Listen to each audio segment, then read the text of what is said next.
News express trending বাজ সংবাদ বিশ্লেষণে আজকে শিরোনাম, সুষ্ঠু ভোট, সেনাবাহিনীর ভূমিকা ও পরিকল্পিত বিতর্কের রাজনীতি। এবারে বিস্তারিত, সাথে আছি আমি জুনায়েদ আব্দুল্লাহ।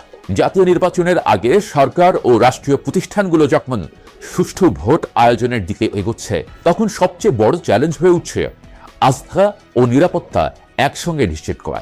এই প্রেক্ষাপটে সেনাবাহিনীর মাঠ পর্যায়ের ভূমিকা এবং আইন শৃঙ্খলা বাহিনীর চলমান বিশেষ অভিযানগুলো সরকারকে একটি শক্ত অবস্থানে রাখছে। বিশ্লেষকদের মতে এই বাস্তবতাই কিছু মহলকে অস্বস্তিতে ফেলছে এবং সেই কারণেই সেনাবাহিনীকে বিতর্কিত করার চেষ্টা বাড়ছে। নির্বাচনের আগে আইন শৃঙ্খলা পরিস্থিতি নিয়ন্ত্রণে রাখতে সরকার যে কৌশল নিয়েছে তার কেন্দ্রবিন্দুতে রয়েছে সেনাবাহিনীর উপস্থিতি এবং ডেভিল হান্টের মতো বিশেষ অভিযান।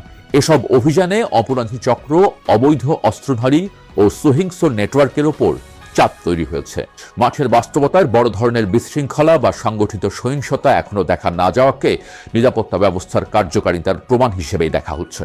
এই পরিস্থিতিতে সেনাবাহিনী প্রধান জেনারেল ওয়াকারের সামনে চ্যালেঞ্জও বড়। একদিকে সুষ্ঠু নির্বাচনের পরিবেশ নিশ্চিত করা, অন্যদিকে রাজনৈতিক অভিযোগ ও বিভ্রান্তির ঊর্ধ্বে থেকে পেশাদারিত্ব বজায় রাখা। এই দুয়ের ভারসাম্য রক্ষা সহজ নয়।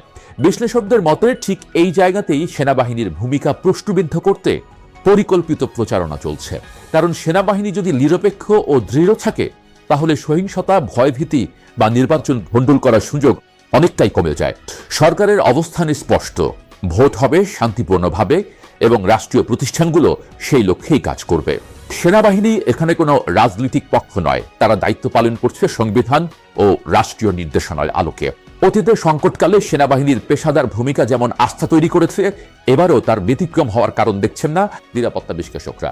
সব মিলিয়ে বলা যায়, সুষ্ঠু ভোটের পথে সবচেয়ে বড় শক্তি এখন রাষ্ট্রের নিরাপত্তা কাঠামো। সেই শক্তিকে দুর্বল করতে সেনাবাহিনীকে বিতর্কিত করার চেষ্টা চললেও মাঠের বাস্তবতা বলছে, শান্তিপূর্ণ ও গ্রহণযোগ্য নির্বাচন নিশ্চিত করতে সেনাবাহিনীর ভূমিকাই সরকারের সবচেয়ে বড় ভরসা।